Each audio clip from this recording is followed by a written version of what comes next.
Olá, bom dia a todos, espero que estejam me escutando aí, tudo bem? Compartilhar aqui a minha tela, um minuto. Bom, espero que consigam ver aí os meus slides, e também estejam escutando bem aqui. Bom, bom dia a todos. Primeiramente, gostaria de agradecer ao comitê organizador pelo convite para estar aqui nesse evento de hoje, no sábado de manhã.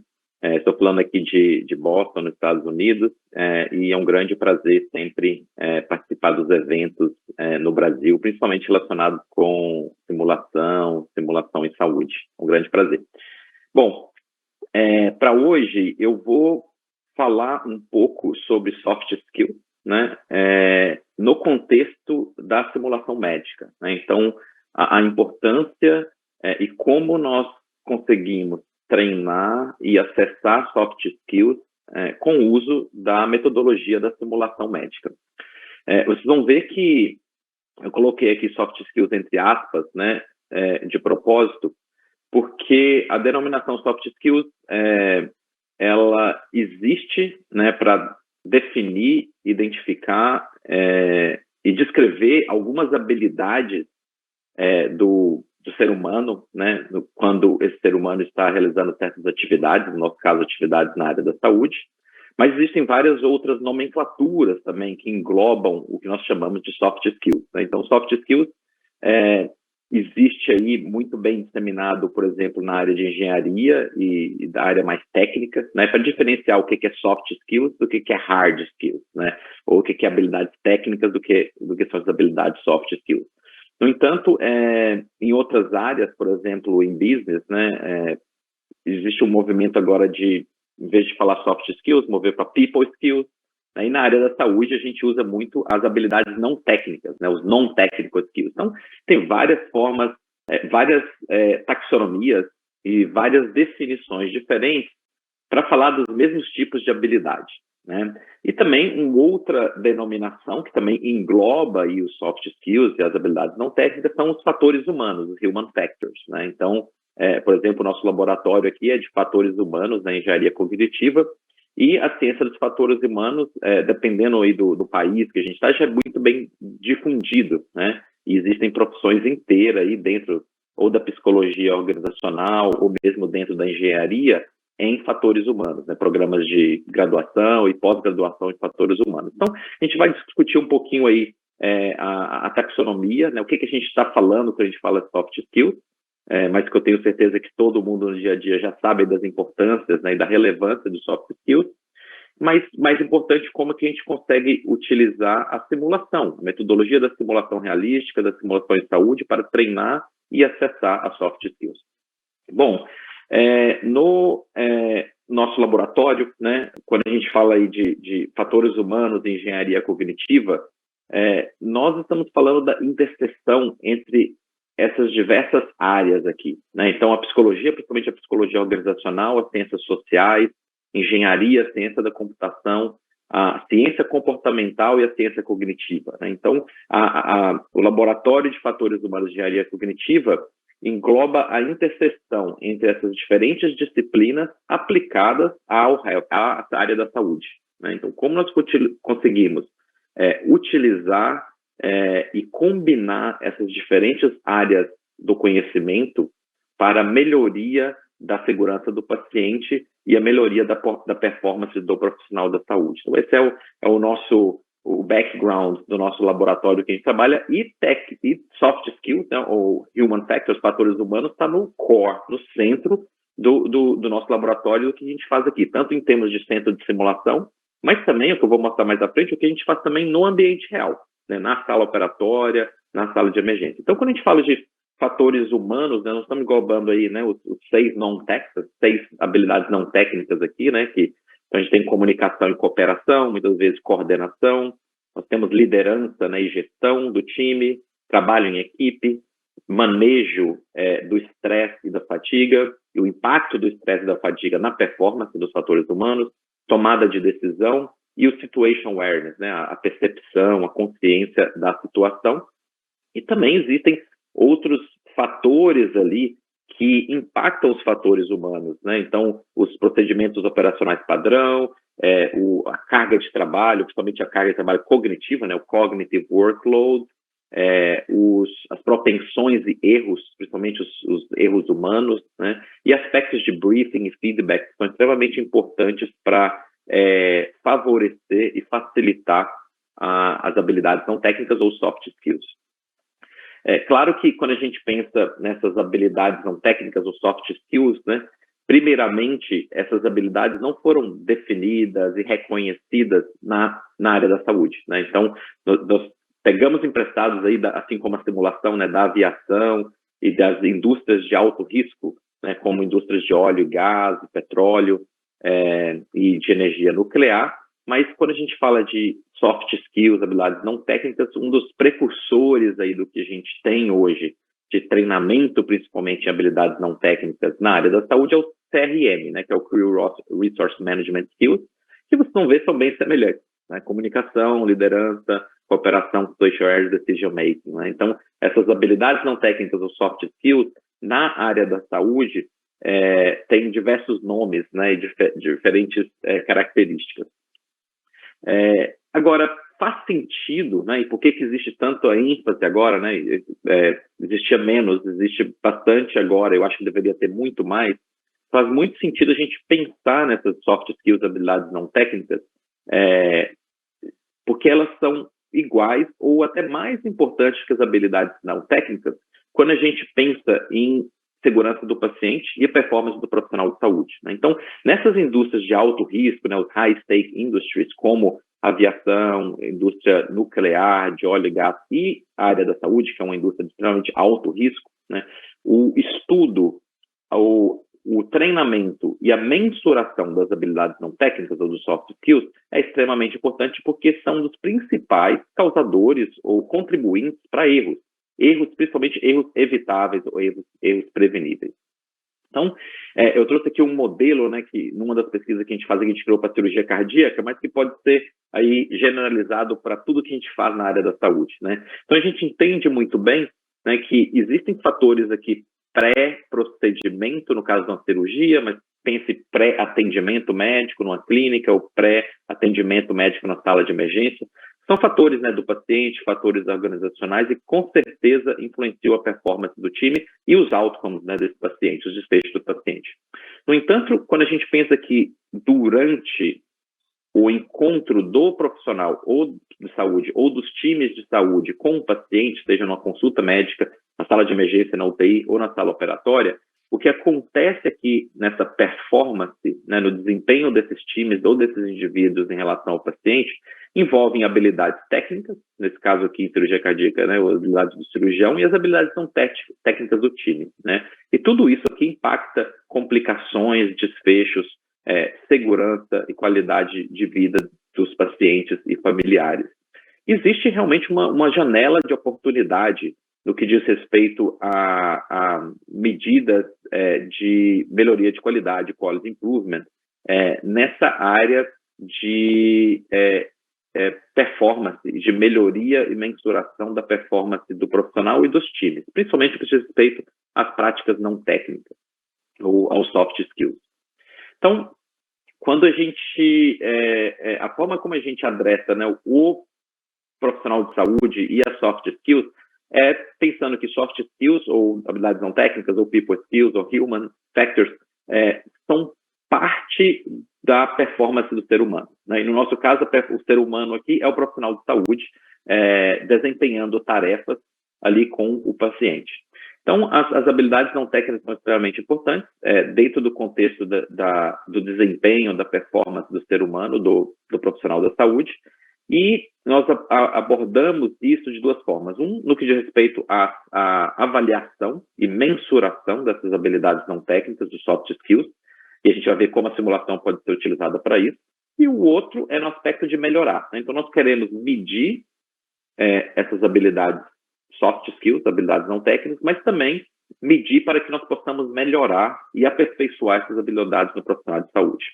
Então, vamos começar com a parte de assessment, a parte de avaliação e mensuração dessas habilidades não técnicas. A forma como nós acessamos, né, e avaliamos a performance do profissional de saúde, a competência do profissional de saúde de uma maneira mais tradicional são essas, né? Então a gente tem aí provas, né, exames, testes que avaliam aí o conhecimento. Nós temos self-assessment, onde nós pedimos muitas vezes aos alunos para avaliarem o nível de confiança e quão confiante eles estão em determinado assunto, tópico ou mesmo habilidades. Nós temos peer assessment, né, que são pares que vão avaliar ali os seus próprios colegas durante uma determinada atividade clínica. E nós temos a observação, né, a observação por expert, modelo aí do OSCE, por exemplo, né, onde e a gente usa bastante a simulação para observar e avaliar a performance ou as habilidades técnicas, no nosso caso aqui, não técnicas, do profissional de saúde. Então, esses são os métodos tradicionais que nós utilizamos hoje em dia, né? E que tem uma série de limitações, né? E a principal limitação que existe em todos esses métodos é a subjetividade, né? A subjetividade e a falta de validade externa, né? E a confiabilidade entre assessores, né? É uma grande limitação desses métodos, né? É muito difícil nós conseguirmos um método de avaliação que realmente mensure aquelas habilidades não técnicas. Mesmo quando utilizamos os experts, né, para observar e avaliar habilidades não técnicas, por exemplo, aqui de um time dentro do centro de simulação, é muito difícil de padronizar. E muito provavelmente, se a gente utilizar o mesmo time com experts diferentes, assessores diferentes, as notas ou scores vão ser diferentes, né? E por mais que a gente tente calibrar e medir lá o Inter-Rated Reliability, a gente nunca chega no Inter-Rated Reliability que é ótimo, né, que é perfeito. Então, essa é uma grande limitação dos métodos atuais. E por isso que o nosso laboratório ele foca muito em desenvolver novos métodos, principalmente o uso da tecnologia para nos ajudar na parte da avaliação e assessment das habilidades não técnicas. Algo que outras indústrias já fazem, né? As indústrias, por exemplo, de esportes, de atletas de elite, todo o treinamento deles é baseado em dados, né? Então, é um data-driven, e não só em atletas, em esportes, mas em várias outras áreas. E a tecnologia existe, né?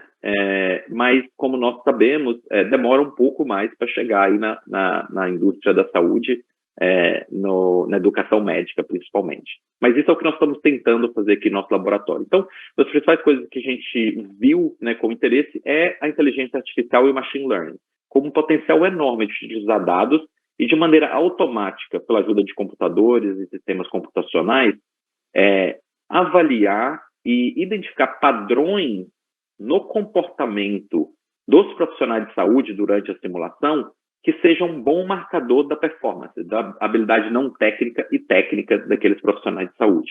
De uma maneira que a gente não precise ali um avaliador, um professor estar observando ou um aluno estar respondendo um teste para que nós consigamos avaliar o nível de competência desses profissionais de saúde. Então, a primeira coisa que a gente fez foi uma revisão sistemática de literatura, em todos os estudos aí que utilizaram machine learning, né, que é um tipo de inteligência artificial para medir e acessar, avaliar a competência de médicos. Nós mapeamos aí para os diferentes competências, né, do ACGME, então, patient care, medical knowledge, profissionalismo, habilidade de comunicação interpessoais. O que a gente achou é assim, que a maioria dos estudos usando inteligência artificial estavam acessando a competência na parte de patient care, normalmente a parte de procedimentos, de habilidades técnicas, medical knowledge, né, conhecimento médico, e muito poucos desses estudos, embora já tínhamos alguns aqui em 2017, na parte de profissionalismo, comunicação e relação interprofissional. Então, isso aqui é um exemplo de um estudo que a gente fez aqui no centro de simulação, onde a gente consegue, através da visão computacional, que é um tipo específico de deep learning, de técnica de inteligência artificial, medir o movimento. Então, a gente tem todo o padrão de movimento de cada uma das juntas aqui do cirurgião e do anestesista, no momento que eles atendem uma intercorrência durante uma cirurgia, momentos de low situation awareness e high situation awareness. E com esses sensores, né, nesse caso aqui eram câmeras, também sensores de frequência cardíaca, o que nós queríamos é identificar de maneira automatizada e computacional como que a gente consegue diferenciar e medir um soft skill que é extremamente importante, que é o situation awareness. Então, aqui vocês veem, por exemplo, que a gente consegue distinguir momentos de low e momentos de high situation awareness com o giroscópio e o acelerômetro da cabeça. Então, a grande diferença aqui entre os dois momentos. O blink rate, né, que é a frequência de piscar com a medida de atenção. O EEG, o eletroencefalograma medindo o engajamento desses cirurgião em anestesia durante 2 momentos. E também o RR, que é o Heart Rate Variability, a variabilidade da frequência cardíaca, com a medida de Cognitive Load. Então, a gente consegue diferenciar, medir Situation Awareness, que é um soft skills, de maneira computacional, utilizando sensores e câmeras. Aqui é um outro exemplo de um projeto que a gente fez para a NASA, de treinar astronautas a lidar com emergências no espaço, também utilizando toda essa tecnologia, onde a gente consegue aqui, por exemplo, detectar até a frequência que o profissional faz a compressão torácica durante a parada cardíaca, mas também medir todos aqueles outros fatores, como engajamento e estresse e cognitive load, e de uma maneira mais automática e utilizando sensores. Aqui é um exemplo mais de technical skills durante o ultrassom, que é uma pesquisa que a gente fez há poucas semanas. Então, a gente está tentando, utilizando essas câmeras e aqueles sensores que medem ali qual é o movimento dos dedos, o movimento do braço, o ângulo, por exemplo, do cotovelo durante o ultrassom, e a gente está tentando, com essas métricas, diferenciar diferentes níveis de competência. Se o residente é R1, R2, R3, R4, e a gente consegue diferenciar o nível de competência em ultrassom, nesse caso aqui no POCUS, utilizando métricas automáticas. E a gente também usa isso no ambiente real. Então, não só apenas no ambiente virtual, mas também no ambiente real na sala operatória. Então, uma coisa interessante, né, para nós aí que somos simulacionistas, né, é que a simulação e o centro de simulação, ele é uma ótima ferramenta, né, são uma ótima ferramenta para testar e validar essas tecnologias inovadoras, mas também nos permite que nós testamos depois e validemos essas tecnologias no ambiente real. E esse gap, né, entre testar algo e validar algo na simulação e a translação disso para o paciente real é extremamente importante e que, infelizmente, está faltando muito na educação médica. A gente pensa em pesquisa em educação médica e simulação no mundo inteiro, né? Essa é a pergunta de $1 milhão sempre, né? Tá bom, mas o que isso muda para o paciente real? Você consegue comprovar de maneira científica e com evidências que o que nós fazemos no ambiente da simulação causa efeito positivos para os desfechos dos pacientes, a segurança do paciente no ambiente real? A gente sabe que sim, mas infelizmente a gente consegue provar com muitos poucos dados, né? Diferente de clinical trials com medicações, né, e com intervenções, que existe uma grande quantidade de funding, né, para aquele tipo de pesquisa. Infelizmente, na educação médica, a gente não tem o mesmo funding que outras áreas de pesquisa. E existe esse gap importante, né, que nós precisamos. Eu acho que a gente já tem um número de pesquisas suficiente para mostrar que simulação é bom e que simulação, tanto para assessment quanto para treinamento, é importante e é essencial de ter. Mas agora a gente precisa dar o próximo passo, que é realmente mostrar a translação para o ambiente real. E a gente está tentando fazer isso. Então, aqui é uma sala operatória real. Isso aqui é um paciente de cirurgia cardíaca real. Isso é um time de cirurgia cardíaca. E a gente utilizamos as mesmas técnicas que nós desenvolvemos no centro de simulação, agora na sala operatória. Então, esses profissionais aqui, eles estão utilizando um sensor de frequência cardíaca para medir o cognitive load do cirurgião, do anestesista, do perfusionista durante uma cirurgia cardíaca real. Estamos medindo também o padrão de movimento desses profissionais e analisando esses dados de maneira integrada. Nesse estudo aqui também, cirurgia cardíaca, a gente conseguiu, por exemplo, com a visão computacional, com câmeras, diferenciar 2 times de cirurgia cardíaca real, um com bom situation awareness, que é esse aqui em azul, e esse laranja, que é o time com situation awareness ruim. Né? Então, a gente mediu isso utilizando o nosso instrumento de habilidades não técnicas e utilizando a visão computacional, nós conseguimos, de maneira automatizada, diferenciar esse nível de habilidade soft skills entre 2 times dentro de uma sala operatória real, não apenas simulação. A gente vem utilizando, né, o centro de simulação aí para desenvolver essas medidas objetivas de cognitive load, de stress, aqui num estudo com treinamento em trauma, times de trauma. e mostrando, né, LF-HF ratio é uma das medidas de variabilidade da frequência cardíaca que está correlacionado com o nível de cognitive load, o nível de uso da nossa memória de trabalho.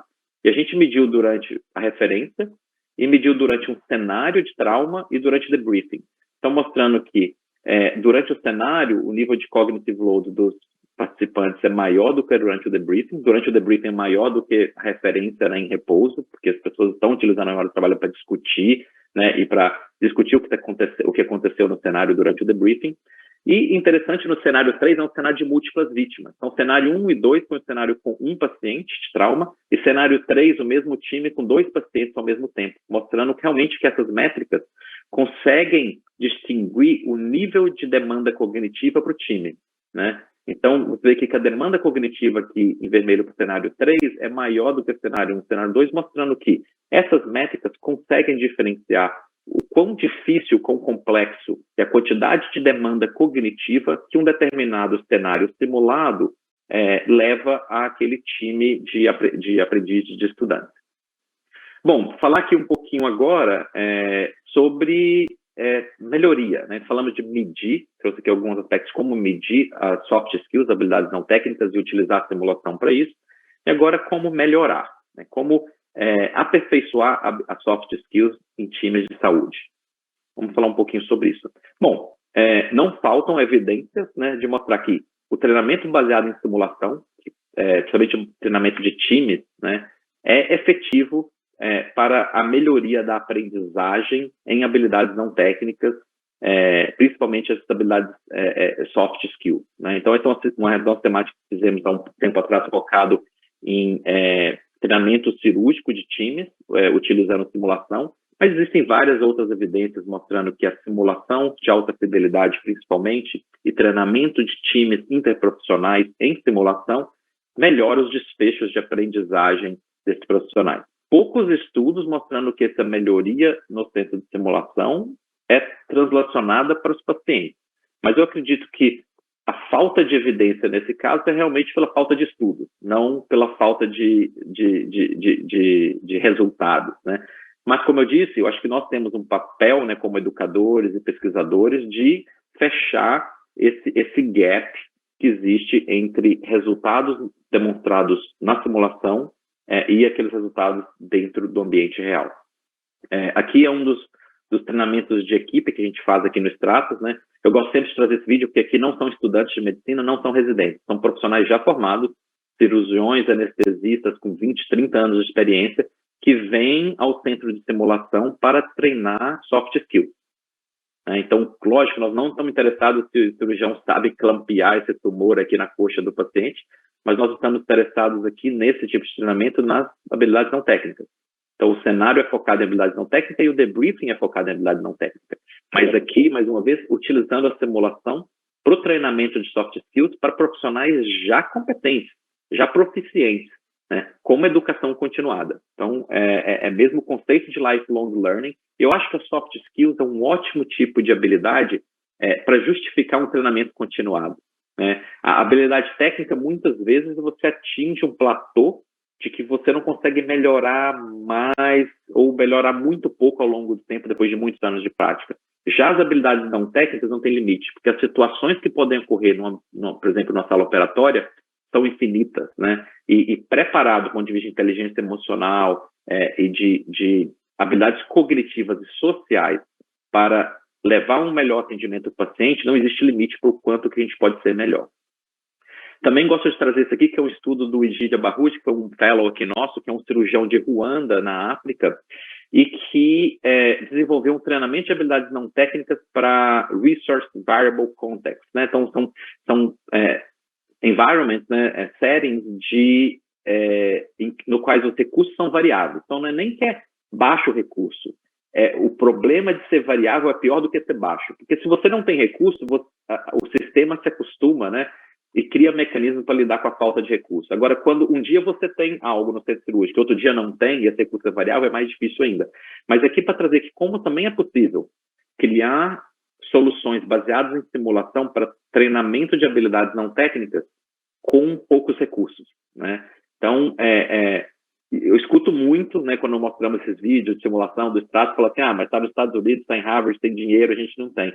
Mas eu acho que também conseguimos ser criativos, e como o IGID fez, criar treinamentos de habilidades não técnicas de soft skills com poucos recursos para hospitais, sistemas, países e comunidades com poucos recursos.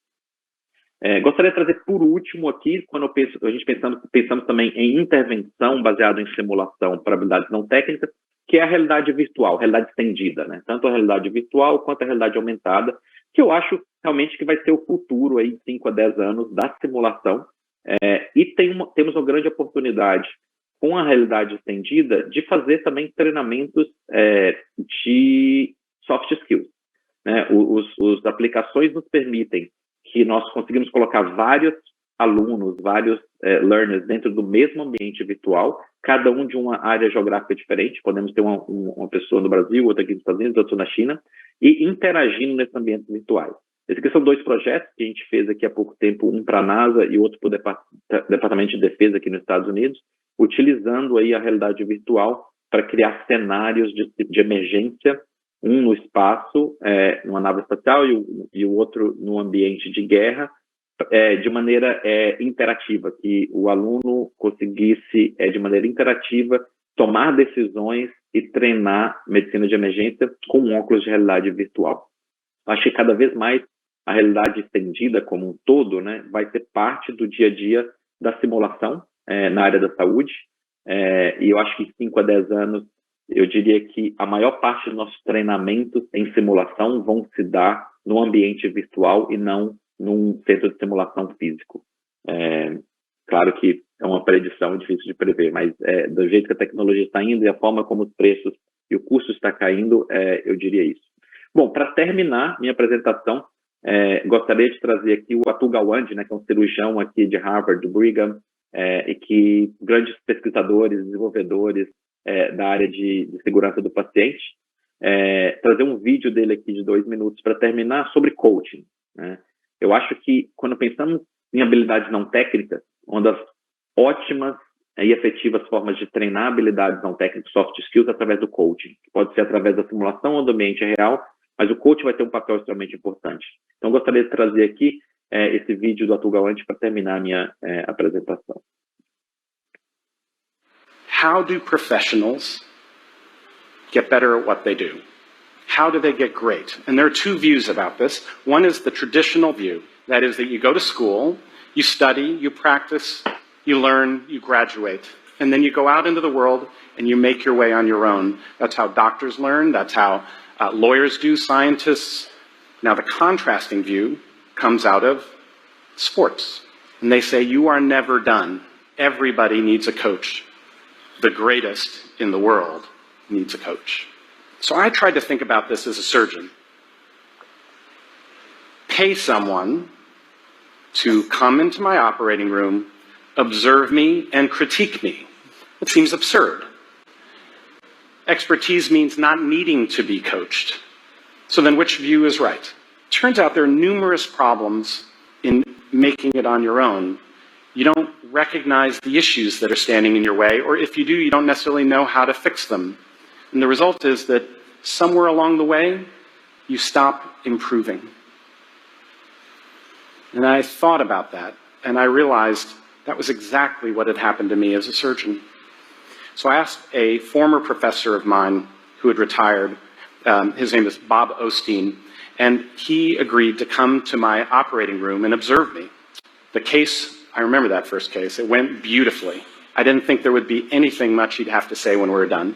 Instead, he had a whole page of dense with notes. Just small things, he said. Did you notice that the light had swung out of the wound during the case? Another thing I noticed, he said, your elbow goes up in the air every once in a while. That means you're not in full control. It was a whole nother level of awareness.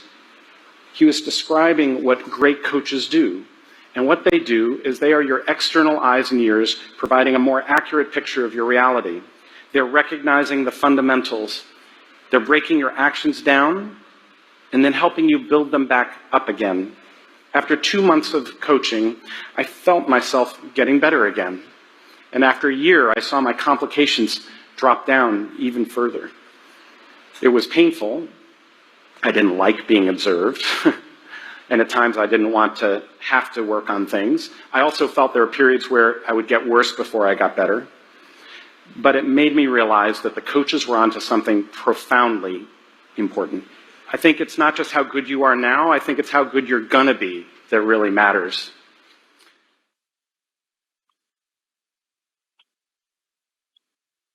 Bom, com isso, muito obrigado pela atenção de vocês e obrigado novamente pelo convite de estar aqui hoje.